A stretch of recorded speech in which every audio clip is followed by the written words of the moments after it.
കഴിഞ്ഞ തവണ പറഞ്ഞ പോലെ ഒരു പേരൊന്നും ഇതുവരെ ചാനലിൽ ഇടാൻ പറ്റിയിട്ടില്ല. അപ്പം കുറച്ചും കൂടെ കാര്യം ചിന്തിക്കാനുള്ള ഒരു സ്പേസ് ഇല്ല. അതുകൊണ്ടാണ്. ചിന്തിക്കാൻ എന്തുകൊണ്ട് സ്പേസ് ഇല്ല എന്ന് വെച്ച കാര്യം എന്താ ജിമോർ? ഇത് തന്നെ കയ്യില് രണ്ടെണ്ണം, ഒന്ന് ബാക്കില് കയ്യിൽ രണ്ടെണ്ണം. എന്ത് രണ്ട് കുട്ടികൾ അത് കറക്റ്റ് പറയണം. അപ്പോൾ ഇന്നത്തെ നമ്മുടെ ഡിസ്കഷനും അത് തന്നെയാണ്, പേരൻറ്ഹുഡ്. അത് ഇപ്പോഴത്തെ കാലത്ത് ന്യൂക്ലിയർ ഫാമിലി ആകുമ്പോൾ വീട്, കുട്ടികൾ, ജോലി. ഞങ്ങളുടെ കുട്ടികളെന്ന് പറഞ്ഞാൽ 2 പെൺകുട്ടികളാണ്. ഉറക്കമാണ് ഇപ്പോൾ കാറിലുണ്ട്. അതായത് ഒരാൾക്ക് 2 വയസ്സായി, മറ്റേ ആൾക്ക് 1 വയസ്സായി. അവർ തമ്മിൽ ഏതാണ്ട് എത്ര വ്യത്യാസമുണ്ട്? 1 വയസ്സും 2 മാസം. 1 വയസ്സും 2 മാസം വ്യത്യാസമുണ്ട്. അപ്പം 2 പേരും കൂടെ ഫസ്റ്റ് എന്ന് പറഞ്ഞാൽ നമ്മുടെ മൂത്ത മോള് നല്ലൊരു സ്വീറ്റ് സ്വഭാവമുള്ള ഒരു നാണംകുണിക്ക് കൊച്ചായിരുന്നു. പക്ഷെ ഇളയ കൊച്ച് വന്നപ്പോഴത്തേക്ക് തകിടം മറിഞ്ഞ് അവള് കാന്താരിയായി. കാര്യം അസൂയ, വിഷമം, സങ്കടം. ബേസിക്കലി നമ്മൾ ഏറ്റവും നോക്കുന്ന അവളെ തന്നെയാണ്. പക്ഷേ ഒരു ന്യൂ ബോണിന് കിട്ടേണ്ട ഒരു ബോഡി വാംത്ത് ഒക്കെ ഉണ്ടല്ലോ അമ്മയിൽ നിന്ന്. അത് കൂടുതൽ ഇപ്പൊ അവള് കൂടുതൽ എൻ്റെ അടുത്താണ് അടുത്തത്.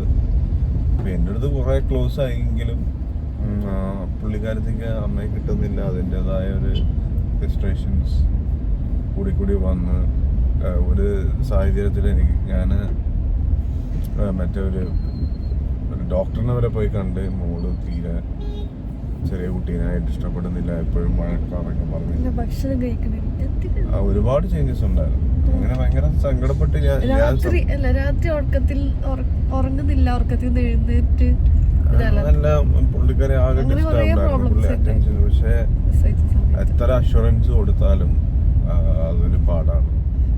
അപ്പൊ പറഞ്ഞു വരുന്ന എന്താന്ന് വെച്ചാൽ 2 കുട്ടികളെ മാനേജ് ചെയ്യുന്ന ബുദ്ധിമുട്ടാണ്. അപ്പൊ ഡോക്ടർ എന്നോട് പറഞ്ഞത് നമ്മള് വലുതാവുന്നത് അവര് ഒന്നായി കൂടുതൽ കമ്പനി ആയിക്കോളും എന്നൊക്കെയാണ്. പക്ഷെ ഇപ്പം കഴിഞ്ഞ 2 months ആയിട്ട് 2 പേരും ഒരുമിച്ച് കുരുത്തക്കേട് ഒപ്പിക്കുന്നുണ്ട്. എന്ന് വെച്ചാല് എന്തൊക്കെ കുരുത്തക്കേടാ. അതെ, മേലുപദ്രവം. നമുക്ക് പേടിയാണ് ഈ പിടിച്ച് പിച്ചോ മാന്തോ ഒക്കെ ചെയ്താ വല്ല പാട് എവർ ലാസ്റ്റിംഗ് പാടൊക്കെ കൊടുക്കുവോ എന്നൊക്കെ എനിക്ക് പേടി ഉണ്ടാവാറുണ്ട്.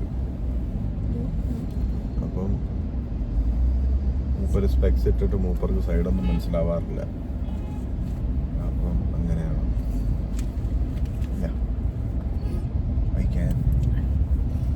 അപ്പൊ അങ്ങനെയാണ് 2 പേര് തമ്മിലുള്ള പരിപാടികള്.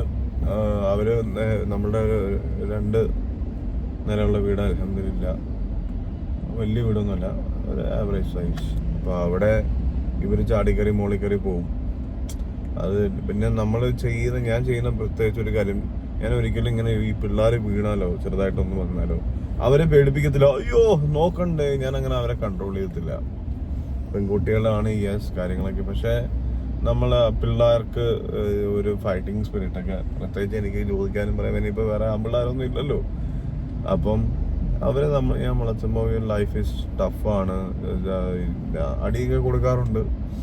2 പേരും കൊടുക്കാറില്ല, ഞാൻ കൊടുക്കാറുണ്ട്. വല്ലപ്പോഴൊക്കെ ഒരു ഡോസ് കൊടുത്താൽ അത് ഒരു 3 ആഴ്ച വരെ അതിന്റെ ബാറ്ററി ഓടാറുണ്ട്. ഒരു പേടി ഉണ്ടാവാറുണ്ട്. പേടി എന്ന് വെച്ചാല്, പേടി എന്ന് പറയുമ്പോൾ സ്നേഹത്തോടുള്ള പേടിയാണ്. അപ്പം നമ്മൾ വല്ലപ്പോഴേ പറയുള്ളൂ. അല്ലാത്ത പിന്നെ അത് ഓർത്തിരുന്നിട്ട് എനിക്ക് 2 എണ്ണം തരും. അത് വേറെ ഒരു മുഖത്തൊരു പാട്, അവിടെ ഒരു മാന്തൊക്കെ തരും. അപ്പം ഇപ്പൊ കിട്ടിയിട്ട് ഒരു പാട് പുറത്തിട്ടില്ല, കൊടുക്കുന്നേ ഉള്ളൂ. അപ്പൊ അങ്ങനെ പേരന്റ് നമ്മൾ ഇച്ചിരി തല്ലൊക്കെ കൊടുക്കണം. നോ പറയേണ്ടടുത്ത് നമ്മൾ നോ പറയണം എന്ന് വിചാരിച്ചിട്ട് അവരുടെ കാര്യങ്ങളൊന്നും ചെന്ന് ഇടപെടരുത്. ഇപ്പൊ നിങ്ങളുടെ കാര്യങ്ങളിൽ കയറി ഇടപെട്ട് നിങ്ങൾക്ക് പിടിക്കുവോ? ഇല്ല. അതുപോലെ അവർക്ക് അവരുടേതായ സ്പേസ് കൊടുക്കണം. നമ്മൾ ചെറിയൊരു പ്ലേയിലേക്ക് സെറ്റ് ചെയ്തിട്ടുണ്ട്. അവര് തമ്മിലുള്ള വഴക്കിടുമ്പോൾ മാത്രമേ നമ്മൾ ഇടപെടാറുള്ളൂ. ബേസിക്കലി കുട്ടികൾക്ക് അവരുടെ ഒരു ക്രിയേറ്റീവ്, അവരുടെ ഒരു എന്താ പറയുക, ന്യൂറോളജിക്കലായിട്ടുള്ള അവരുടെ ഒരു ഡെവലപ്മെൻറ്റിനൊക്കെ നമ്മൾ അവർക്ക് അവരുടേതായ സ്പേസ് കൊടുക്കണം. ചിലർ പിന്നെ നമ്മൾ ഞങ്ങൾക്കിടെ ഒരു 18ാം മുറയുണ്ട്. അതായത് ഇവരൊന്നും കേട്ടില്ലെങ്കിൽ ഞങ്ങൾ കോക്കോ മെലം വെച്ചു കൊടുക്കുമായിരുന്നു. ഇപ്പോൾ അതിൽ നിന്ന് ഗ്രാജുവേറ്റ് ചെയ്ത് ഡയാന ആൻഡ് റോമ എന്ന് പറഞ്ഞൊരു ഇത്, അയ്യോ അത് പറഞ്ഞാൽ ചിലപ്പോൾ എനിക്കും അത് വെച്ചു കൊടുക്കും. പക്ഷെ ഇളയ ആൾക്ക് അങ്ങനെയല്ല. ഇളയ ആൾക്ക് വല്ല കുപ്പി പാട്ട അതൊക്കെ ഇട്ട് കൊടുത്ത് അവിടെ ഇരുന്നോളും. പുള്ളിക്കാരത്ത് TV ഒന്നും കാണത്തില്ല അധികം.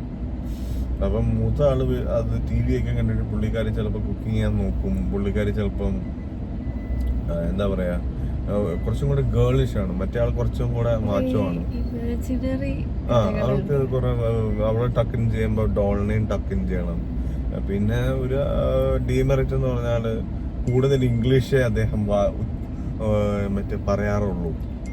മലയാളം അദ്ദേഹം അയ്യോ അയ്യോ ഇതൊക്കെ മാത്രമേ പറയുന്നുള്ളൂ. അപ്പം ഈ ഇംഗ്ലീഷ് സീരീസ് ഒക്കെ കണ്ടതിന് ശേഷം കൊച്ചു ബാദാമയായി പോയെന്നുള്ളൊരു വിഷമം മാത്രമേ ഉള്ളൂ.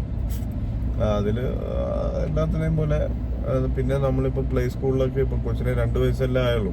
ഫോഴ്സ് ചെയ്യിപ്പിച്ചിട്ട് ഞങ്ങൾ മലയാളം പറയിപ്പിക്കുകയോ അല്ലെങ്കിൽ ഫോഴ്സ് ചെയ്യിപ്പിച്ചിട്ട് ഞങ്ങൾ എന്തെങ്കിലും അവളുടെ ബിഹേവിയർ അവളെന്താണ് അവളുടെ നമുക്ക് പറ്റുന്ന സർക്കംസ്റ്റാൻസസിൽ ബേസിക്കലി 2 കുട്ടികളെ മാനേജ് ചെയ്യുന്നത് വളരെ എളുപ്പമാണ് എന്ന് ഞാൻ പറഞ്ഞാൽ എന്നെ തല്ലണ്ട വരും. നമുക്ക് സ്ലീപ്ലെസ് നൈറ്റ്സ് നമ്മളുടെ കൂടപ്പറപ്പായി മാറും. നമുക്ക് ബേസിക്കലി ഞങ്ങൾ കപ്പിൾസ് അങ്ങനെ നല്ലൊരു ഉറക്കം കിട്ടുന്നത് once in a blue moon ആണ്. അതൊരു ഫാക്റ്റാണ്. So what happens is that നമ്മുടെ ഒരു പുതിയ ഒരു ഇതിൽ അഡ്ജസ്റ്റ് ആവും. ബേസിക്കലി ഈ ഒരു പേരൻ്റ് ആയ നിങ്ങളുടെ പ്രായം 28ഓ 38ഓ ആവട്ടെ, അവിടെ തൊട്ട് നിങ്ങൾ നിങ്ങളുടെ ഹെൽത്ത് ശ്രദ്ധിക്കണം. ഇനിയെങ്കിലും നിങ്ങളുടെ ചിട്ടയായ ഭക്ഷണമായിരിക്കണം. ഒരുപാട് ഫാസ്റ്റ് ഫുഡ് കഴിക്കരുത്. ഹോസ്പിറ്റലിൽ എല്ലാ അതിന് ഒത്തിരി പൈസ ചിലവാക്കേണ്ട ഒത്തിരി പൈസ ചിലവാക്കണം. കാര്യം എന്ന് വെച്ചാൽ അതിനും വലിയ കാശ് ചിലവാക്കേണ്ടി വരും. ബിക്കോസ് സ്ലീപ്പ് ഡിപ്രിവേഷൻ എന്ന് പറഞ്ഞാൽ ഒരു നിസ്സാരപ്പെട്ട കാര്യമല്ല. നമുക്ക് വേണ്ട എനർജി, നമുക്ക് വേണ്ട ഇപ്പം എൻ്റെയൊക്കെ ബ്ലഡ് പ്രഷറൊക്കെ ഈ ഉറങ്ങാതെ ഇരുന്നത് മാറി. പിന്നെ നമുക്ക് നമ്മളുടേതായ ഒരു മീ ടൈം ഒന്നും കിട്ടൂല. അങ്ങനെയുള്ള ഇതൊക്കെ ഉണ്ട്. അങ്ങനെ പിന്നെ റെസ്പോൺസിബിലിറ്റീസ് എപ്പോഴും കുറേ കുട്ടികളുടെ ഭാവിയെ പറ്റി പ്ലാൻ ചെയ്യണം. എൻ്റെ അടുത്ത് ഈ അടുത്തൊരു പേരന്റ് പറഞ്ഞു, നീ പറയുന്ന ചില കാര്യങ്ങൾ ഞാൻ ഇതുവരെ ചിന്തിച്ചിട്ട് പോലുമില്ല. കുഞ്ഞുങ്ങളെ സ്കൂളിങ് ഭയങ്കര ഇമ്പോർട്ടൻ്റ് ആയ ഫാക്ടറാണ് മക്കളെ. ഇപ്പം നിങ്ങൾ പറയുക കുട്ടികളെ സ്കൂളിൽ നമുക്ക് നല്ലൊരു CBSE സ്കൂളിൽ വിടാം, കുഴപ്പമില്ലാത്തൊരു സ്കൂളിൽ വിടാം. ബേസിക്കലി ഭാവിയിൽ ജോലിക്ക് പോകുമ്പോൾ നമ്മൾ ഇത്രയും കാലം ഉണ്ടായ കൺവെൻഷനലായ ഇതൊന്നും ഉണ്ടാവില്ല, മിക്കതും കാണത്തില്ല, എല്ലാം ഓട്ടോമേറ്റഡ് ആവും കാര്യങ്ങളാണ്. പക്ഷെ അന്നും നല്ലൊരു അക്കാഡമി ആണെങ്കിൽ വാല്യൂ ഉണ്ടാവും. കുറച്ച് കാലമൊക്കെ സർക്കാർ സ്കൂളിലൊക്കെ പഠിക്കണം, എന്നാലും അതും ഓക്കെയാണ്, അതൊക്കെ ഭാവിയിൽ. പക്ഷെ അവരുടെ പ്രിലിമിനറി ഇയേഴ്സ് ഏറ്റവും ക്വാളിറ്റികൾ അവർ മനസ്സിലാക്കണം. ആ ഒരു ലിവിങ് അവര് എന്ന് വെച്ചാൽ എങ്ങനെ പെരുമാറണം, എങ്ങനെ ബിഹേവ് ചെയ്യണം, എങ്ങനെ സെൽഫ് ക്യാരി ചെയ്യണമെന്നുള്ള ആ ഒരു മെറ്റമോർഫോസിസ് ഉണ്ടല്ലോ, അത് നമുക്ക് ഡെഫിനറ്റ്ലി നല്ലൊരു സ്കൂളുണ്ടെങ്കിലേ അത് നടക്കുള്ളൂ. നല്ലൊരു സ്കൂളുണ്ടെങ്കിലേ എന്താ പറയാ അവർക്ക് ഭാവിയിൽ ഒരു ഇപ്പൊ കോളേജ് ആണെങ്കിലും അങ്ങനെ തന്നെയാണ്. ഓക്കെ, ഇയാൾ ഇന്ന കോളേജില്ല, 2 പേർക്ക് 90% മാർക്ക് ഉണ്ടെങ്കിലും നല്ലൊരു യൂണിവേഴ്സിറ്റി വന്ന ഒരുത്തനാണെങ്കിൽ അല്ലെങ്കിൽ നല്ലൊരു ഇതിൽ ബാക്ക്ഗ്രൗണ്ടിൽ നിന്ന് വരുന്ന ആൾക്ക് എപ്പോഴും ഒരു കമ്പനി ഹയർ ചെയ്യുന്നത്, അല്ലെങ്കിൽ പിന്നെ എല്ലാവരും ഓൺട്രപ്രനേഴ്സ് ആവണം. അങ്ങനെയാണ് ഒരു കൾച്ചർ വരുന്നത്. നമുക്ക് സ്കില്ലും ടാലന്റിനോടൊപ്പം തന്നെ നമുക്ക് എന്താ പറയാ അതും ഒരു മുഖ്യമായ കാര്യമാണ്. അതുകൊണ്ട് എൻ്റെ മക്കൾ ഇവിടെ പഠിച്ചാലും അവർ രക്ഷപ്പെടും, ഇന്ന ആള് രക്ഷപ്പെട്ടില്ലേ അന്ന ആള് രക്ഷപ്പെട്ടില്ലേ എന്ന് പറയാം എന്നല്ലാതെ അതിലൊരു അർത്ഥമൊന്നുമില്ല. നമ്മൾ അവർക്ക് നല്ലൊരു quality education, the best schools. ഞാനിപ്പോൾ ഒരു ബിസിനസ് ഓത്തറാണ്, ഞാൻ ഒരുപാട് ഒരുപാട് ബിസിനസ്സുകാരെ പഠിച്ചിട്ടുണ്ട്. അപ്പോൾ അവർ പറയുന്നൊരു കാര്യമുണ്ട്, I studied in the number 2 best college, number 1 best college, best school. അവരിപ്പോഴും അതാ പറയുന്നത്. അതിൻ്റെ അലുമിനിയിൽ പോയി പങ്കെടുക്കുന്ന ഒരു ഗത്ത് വേറെ തന്നെയാണ്. അപ്പം എന്തൊക്കെ മാറ്റി വെച്ചാലും എന്തൊക്കെ ചെയ്താലും വർക്ക് ഹാർഡ്. പിള്ളേർക്ക് നല്ല എഡ്യൂക്കേഷൻ കൊടുക്കുക, അത് ഇമ്പോർട്ടൻ്റ് ആണ്. എത്ര പഠിക്കണം, അവർ ഏത് പഠിക്കണം, എന്ത് പഠിക്കണം, അതൊക്കെ അവരുടെ ചോയ്സ്. ചിലപ്പോൾ അവർ BA വല്ല ആർട്ടോ വല്ല ഡാൻസോ വല്ല പാട്ടോ ഒക്കെ ആയിരിക്കും പഠിക്കുന്നത്, അതെന്തേലും ആവട്ടെ. പക്ഷെ നമ്മൾ സ്കൂളിങ് നല്ല ആയിരിക്കണം. അവർ ഇന്നത് പഠിക്കണമെന്നല്ല ഞാൻ പറയുന്നത്, സ്കൂളിങ് നല്ല ആയിരിക്കണം. സ്കൂളിൽ അവർ ഡിസൈഡ് ചെയ്യണം ഞാൻ എന്ത് പഠിക്കണമെന്ന്. അതായത് അങ്ങനത്തെ സ്കൂൾസ് ഉണ്ട്. ഇപ്പം നമ്മുടെ വാസന അനുസരിച്ചിട്ട് നമ്മളെ പഠിപ്പിക്കുന്ന സ്കൂളുകൾ, അത്തരം സ്കൂളുകളാണ് എൻ്റെ ആഗ്രഹം. നടക്കുമെന്ന് അറിയില്ല, കാര്യം ഒരുമാതിരി ഒത്തിരി പൈസ വേണ്ടി വരും. അതാണ് അതാണ് ഇതിനെ പറ്റി, പിള്ളേരുടെ എഡ്യൂക്കേഷനെ പറ്റി പറയാനുള്ളത്. അപ്പോൾ അവർക്ക് കുറേ ഫ്രീഡം കൊടുക്കുക. നമ്മൾ പേരൻസ് ചെയ്യേണ്ട കാര്യം നമ്മൾ ആരോഗ്യം വയ്ക്കുക, എല്ലാം വാങ്ങി കൊടുക്കാതിരിക്കുക, ആവശ്യത്തിന് കൊടുക്കുക. എന്തൊക്കെ അവരുടെ ഫോർമേഷൻ, അവരുടെ ഒരു ഫോർമേറ്റീവ് ഇയേഴ്സിൽ ഗുണപ്രദം ആവും അത് ചെയ്യുക. ഒരുപാട് അവരെ നിയന്ത്രിക്കാതിരിക്കുക, ഫ്രീ ആയിട്ട് വിടുക. ആളുകളുടെ opinion is the next topic. നമ്മളെ റാൻഡംലി പെട്രോൾ അടിക്കാൻ പോയ അവിടുത്തെ ചേച്ചിമാര് വരെ നമ്മളെ ഉപദേശിക്കും, അങ്ങനെ ചെയ്യാത്തത് കൊച്ചിന്റെ കണ്ണി മുടി വീഴും, അതൊക്കെ പറയും. ജീവ പറ. സ്പെഷ്യലി കുട്ടികളെ മുടിയാണ്, നമ്മൾ രണ്ടാളും മുടി വളർത്താൻ ഇഷ്ടപ്പെടുന്നവരാണ്.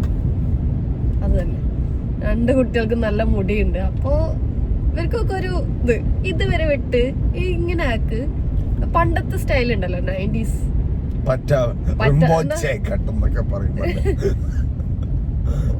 എന്തൊക്കെയോ പേരുണ്ട്, ഓരോ പേര് പറയണേക്ക. അങ്ങനെ കട്ട് ചെയ്യുക, അല്ലെങ്കിൽ മുടി വളരൂല. ഓൾറെഡി കുട്ടികൾക്ക് നല്ല മുടിയുണ്ട് എന്നിട്ടാണ് പറയണ, ഉള്ളു വെക്കൂല. ഇത് വഴിയേ പോണവരൊക്കെ പറയും. അത് മാത്രമല്ല, എല്ലാത്തിനും ഉദ്ദേശിക്കും. എന്തിനും അവരെ ഇളയ കൊച്ചിനെ നോക്കണേ, മൂത്ത കൊച്ചിനെ നോക്കണേ എന്നൊക്കെ പറയും. 2 കുട്ടികളോ ചെറിയതിനെ നോക്കണേ. എന്റെ ഒരു പ്രശ്നം എന്ന് വെച്ചാൽ, ബേസിക്കലി ഞങ്ങൾ രണ്ടുപേരും ഓടിയിട്ട് എത്തുന്നില്ല പിള്ളേരെ നോക്കാൻ. എന്ന് വെച്ചാല് ഫിനാൻഷ്യലി അല്ല, ഫിസിക്കലി നമുക്ക് എത്തുന്നില്ല. അപ്പം അതിൽ ഉള്ളൊരു കുഴപ്പമെന്ന് വെച്ചാൽ, നമുക്ക് ഈ ഫിസിക്കലി ഇപ്പൊ ഞാൻ എന്ന് പറഞ്ഞാൽ ഞാൻ ഹൈലി ഒത്തിരി കോൺസെൻട്രേഷനും ഒത്തിരി റിസർച്ചും ക്രിയേറ്റീവ്, പക്ഷെ എൻ്റെതായ തന്നെ രീതിയിലാണ്. ഞാനൊരു സോളോപ്രനറാണ്. അപ്പം എൻ്റെതായ രീതിയിലാണ് ഞാൻ വർക്ക് ചെയ്യുന്നത്. അപ്പോൾ അത് എൻ്റെ ജോബിനെ വല്ലാതെ വെച്ചാൽ ഒരു ഹ്യൂമൻഗസ് ആയിട്ട് നമ്മളെ അത് അഫക്റ്റ് ചെയ്യാറുണ്ട്. കാര്യം നമുക്ക് കൂടുതൽ ഡെഡിക്കേറ്റ് ചെയ്യാൻ പറ്റുന്നില്ല. പക്ഷെ എനിക്കറിയാം പെർസിസ്റ്റൻസ് ആണ് വേണ്ടത്. അപ്പം ഇതൊരു വലിയൊരു ട്രാൻസിഷൻ ആണ്. എങ്കിലും ഞാൻ ആലോചിക്കുന്നത് എൻ്റെ ചൈൽഡ്ഹുഡാണ്. എൻ്റെ ഒരു ചെറുപ്പത്തിലൊക്കെ ഞങ്ങൾ രണ്ടുപേരുടെയും ചെറുപ്പത്തില് പേരൻസ്, ഫാദർ ഫിഗർ എന്ന് പറഞ്ഞ ഒരാള് അങ്ങനെ അധികം ഉണ്ടാവില്ല. കാര്യം ഗൾഫിലായിരിക്കും, അവര് വിദേശത്ത് അവര് പോകും. അപ്പൊ നമുക്ക് നമ്മുടെ ലൈഫിൽ എന്താ മിസ് ചെയ്തതെന്ന് അറിയാം. ഞങ്ങൾ മിസ് ചെയ്ത ചൈൽഡ്ഹുഡ് ഉണ്ട്, പിന്നെ ഞങ്ങൾക്ക് കിട്ടാതെ പോയ ഒരു പാരന്റ്ഹുഡ് ഉണ്ട്. അപ്പോൾ ആ 2 സാധനങ്ങളും കോമ്പൻസേറ്റ് ചെയ്യുന്നത് ഞങ്ങൾ മാക്സിമം അവൈലബിൾ ആയിട്ടാണ്. ഇപ്പൊ കാര്യം കുട്ടികൾക്ക് അങ്ങനെ കുട്ടികളെന്ന് പറയുമ്പോൾ, ഇപ്പൊ കുട്ടികളെന്ന് പറയാൻ ഞങ്ങളുടെ ഭയങ്കര ഡിപ്പെൻഡന്റ് ഒന്നുമല്ല. കാര്യം ഞങ്ങൾ ഡിപ്പെൻഡന്റ് ആവാൻ അവരെ ഞങ്ങൾ വിടാറില്ല. എങ്കിലും ഞങ്ങളുണ്ട് എന്നുള്ള ഒരു അവരുടെ മുഖത്ത് ആ ഒരു റിലാക്സേഷൻ, അതായത് ഏതോ ഒരു ഫിലിമിലെ ഡയലോഗ് പോലെ, he sleeps well because he knows he's loved. കുട്ടികൾക്ക് കിട്ടേണ്ട സ്നേഹവും പരിഗണനയൊക്കെ കിട്ടുമ്പോൾ, പിന്നെ മാത്രമല്ല ഇന്നത്തെ കാലത്ത് ഞാൻ എപ്പോഴും പറയാറുണ്ട്, നമ്മൾ ആരുടെ എത്ര ക്ലോസ് ആയ ആളുകളാണെങ്കിലും കുട്ടികളെ ഒറ്റയ്ക്ക് അവരുടെ ഒപ്പം അധികം നേരം ഇരുത്തരുത്.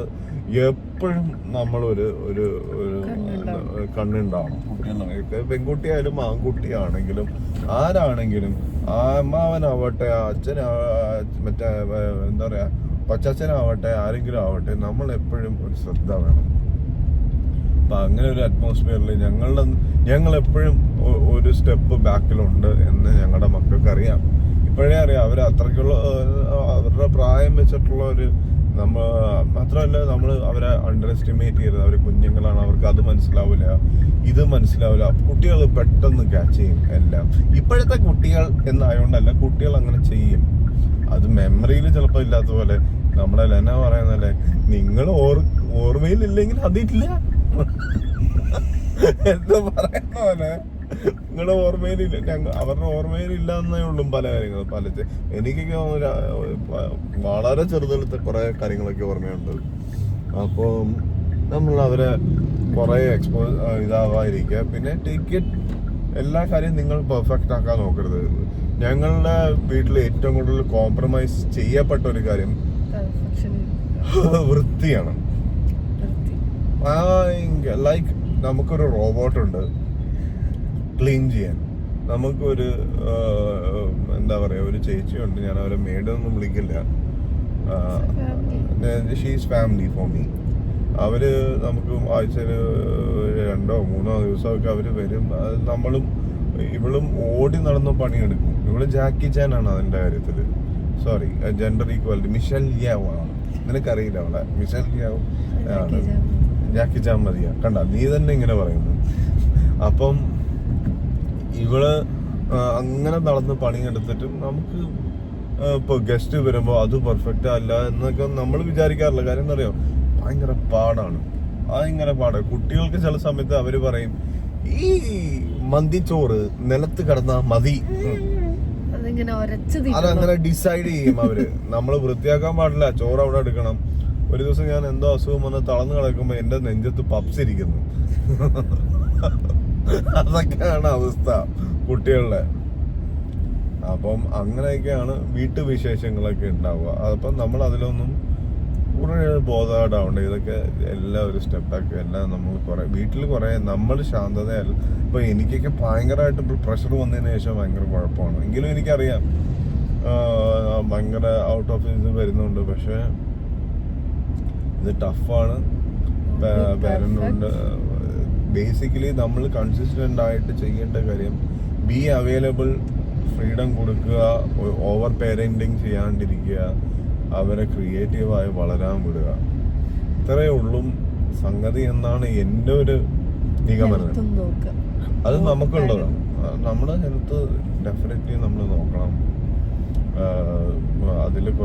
ഒരിക്കലും നമ്മൾ അതിൽ കുറച്ച് കാശ് ചിലവാവും.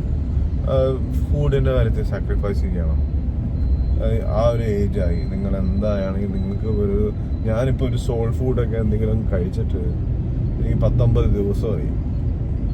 അപ്പം അത് അങ്ങനെ ചെയ്യണമെന്ന് ഞാൻ പറയുന്നില്ല, ആഴ്ചയിൽ ഒരിക്കലൊക്കെ കഴിക്കാം. പക്ഷെ കുറേയൊക്കെ നമ്മൾ ഫുഡ് ശ്രദ്ധിക്കണം. നമ്മൾ തിന്നുന്ന അരി ശ്രദ്ധിക്കണം. മലയാളികൾ, ഞാൻ കുറച്ച് ഇപ്പം GLO അതൊക്കെ ഗ്ലൂട്ടൻ ഫ്രീ അരിയൊക്കെ കഴിക്കുന്നത്, ബ്രൗൺ റൈസ് അങ്ങനെയൊക്കെയുള്ള, അതൊക്കെ മീൻകറിയായിട്ട് പിടിച്ചാൽ ഓക്കെയാണ്, വലിയ വ്യത്യാസമൊന്നും തോന്നുകയില്ല. അപ്പൊ അങ്ങനെയൊക്കെ നോക്കുക. അപ്പൊ എനിക്ക് എത്ര പറയാനുള്ളൂ? ജീമാക്ക് എന്താ പറയാനുള്ള എൻഡിങ് നോട്ട്? ഞാൻ എന്തെങ്കിലും മിസ്സായിട്ടുണ്ടോ? അപ്പൊ അത്രയൊക്കെ ഉള്ളൂ. പേരന്റ്ഹുഡിനെ പറ്റി ഞങ്ങളുടെ ഒരു ഇതൊക്കെയാണ് കാഴ്ചപ്പാട്. So love your children, that's all.